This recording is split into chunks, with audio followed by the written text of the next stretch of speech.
শুক্রবারে ছুটির দিন হলেও সবার ছুটি থাকে, কিন্তু বাসার বউদের কিন্তু কোনো ছুটিই থাকে না, তাই না? আর তার ভিতরে যদি সেদিন বাজার নিয়ে আসা হয় তাহলে তো আর কোনো কথাই নাই। আসসালামু আলাইকুম everyone, welcome back to my another daily blog. কী অবস্থা সবার, কেমন আছেন আপনারা সবাই? সকাল সকাল উঠেই চলে গেছিলাম ছেলের নাস্তা বানাতে, কারণ আমার হাজব্যান্ড বাজারে চলে গেছে। তো এখানে আমি আর ছেলের জন্যই শুধু নাস্তাটা বানাইতেছিলাম। তো ওকে আমি এখানে পরোটা ভেজে দিতেছি। তো ওকে পরোটা আর চা দিব, কারণ ও ডিম পোচ দিয়ে অন্য কিছু দিয়ে পরোটা একদমই খেতে চায় না। তো ওকে চা দিয়ে যদি দিই তাহলে খায়, না হলে দেখা যায় যে ও প্রত্যেক দিন সকালবেলা নুডলসের বায়নাটা করে। ও নুডলস খেতে বেশ পছন্দ করে, কিন্তু আমি চাই না যে আমার ছেলে প্রত্যেক দিন সকালবেলা নুডলস খাক।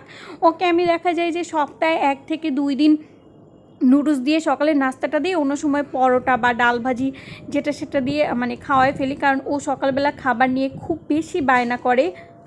তো এখানে আমি চা বানাইতেছিলাম, মানে আমি ওকে চা দিতে চাই না, তারপরেও মাঝে মাঝে যখন একদম খাবার খেতে চায় না তখন বাধ্য হয়ে চা দিয়ে পরোটা দিয়ে ওকে দেই, না হলে দেখা যাবে যে সকালবেলা সেদিন আর খাওয়া দাওয়ার খাবেই না, না খেয়ে থাকবে। যাই হোক, এখানে আমি চা বানাইতেছিলাম। শুক্রবারে বাসার ছেলেদের ছুটির দিন থাকলেও বাসায় যারা মেয়ে আছে, মানে বউ আছে, গৃহিণী আছে, তাদের কিন্তু ছুটির দিন বলতে কিছুই থাকে না। এই যে ধরেন আজকে ছুটির দিন যেহেতু ছিল, আমার হাজব্যান্ড সকালবেলা এত্তকোলা মাছের বাজার করে নিয়ে আসছে। তো ওগুলো ছোটো মাছ ছিল, ওগুলো আমাকে কেটে দেন ফ্রিজে রাখতে হবে। আর এগুলা বড় মাছ, আজকে আবার উনি মাছগুলো কেটে নিয়ে আসছে।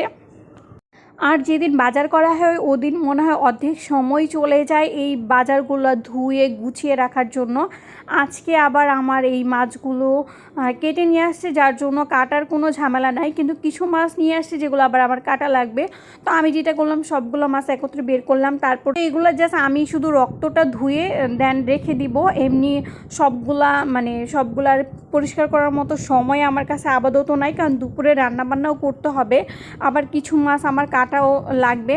তো আমি যেটা করলাম, এখানে বেসিনটাকে ভালো করে ক্লিন করে তারপর আমি এই বেসিনে পানি নিয়ে এখন রক্তটা জাস্ট ধুয়ে রাখতেছি, কারণ রক্তটা থাকলে দেখা যাবে রক্তের যে আস্তে একটা গন্ধ সেটা থেকে যাবে। জাস্ট এইভাবে করে আমি চালনিতে রেখে দিতেছিলাম, রক্ত যেন না থাকে মাছে।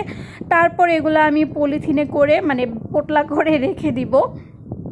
আর এখানে আমাদের 15 দিনের বাজার করা হয়েছিল, তারপরেও এখানে কি বলে টাকি মাছ এটাও নিয়ে আসছিলো। এটাকে অনেক লাফালাফি করতেছিলো, তো এটাকে লবণ দিয়ে ঢেকে রাখছি। তো ভাবলাম এই ফাঁক দিয়ে আমি একটু বিরিয়ানি রান্না করে ফেলি। তো ফার্স্টে আমি চিকেনটা ভেজে নিয়েছিলাম, তারপর বাসায় যে রাঁধুনির বিরিয়ানির মশলা আমার কম বেশি সবসময় বাসায় থাকে। তো বিরিয়ানি রান্না করার ক্ষেত্রে আজকে সেরকম ভেজাল করতেছিলাম না, একদম সিম্পল ওয়েতে বিরিয়ানিটা রান্না করতেছিলাম। ফার্স্টে এখানে আমি পেঁয়াজটা কষিয়ে নিয়েছিলাম, তারপর রেগুলার লবণ, হালকা জিরা গুঁড়া, হালকা আদা রসুন বাটা দিয়েছিলাম, তারপর যে বিরিয়ানির মশলা থাকে সেটা দিয়ে নিয়েছিলাম। তারপরে এখানে টক দই দিয়ে নিয়েছিলাম। টক দইটা আমি গুঁড়ো দুধ দিয়ে কোনো মতো লেবু চিপে বানাইছিলাম আর কি। তো এই হলো আমাদের গৃহিণীদের লাইফ, যারা আমরা বাসায় থাকি। আমাদের তো কোনো ছুটির দিন নেই, সপ্তাহে 7 দিনই আমাদের কাজ করেই যেতে হবে সংসারের, কারণ একদিন বসে থাকলেই দেখা যাবে ওই দিন স্বামী সন্তান না খেয়ে থাকবে। যাই হোক, এখানে আমি এই যে পোলার চালটা দিয়ে দিয়েছি, পোলার চালটা দিয়ে এটাকে আমি আর একটু ভাজা ভাজা করে নিতেছিলাম। আমি একদম বিরিয়ানিটা সিম্পল ওয়েতে রান্না করতে পছন্দ করি। তারপর পরিমাণ মতো পানি দিয়ে আবার ঢেকে নিয়েছিলাম। তো আমি এখানে আবার একটু মানে সৌন্দর্যের জন্য একটু ফুড কালারও অ্যাড করছিলাম। তো ফুড কালার দিয়ে আমি আবার এটাকে দমে রেখেছিলাম। তো এখন আমার বিরিয়ানিটা হয়ে গেছে। তো বিরিয়ানি রান্না শেষ। এই ফাঁক দিয়ে আমি দেখা যায় গেছে যে টাকি মাছগুলো কেটে ক্লিন করেও ফেলছি, প্লাস ছোটো মাছগুলোও ক্লিন করে ফেলছি। সেগুলোর আর মানে ক্লিপ নেওয়া হয় না, এত তাড়াহুড়ার ভিতরে ছিলাম।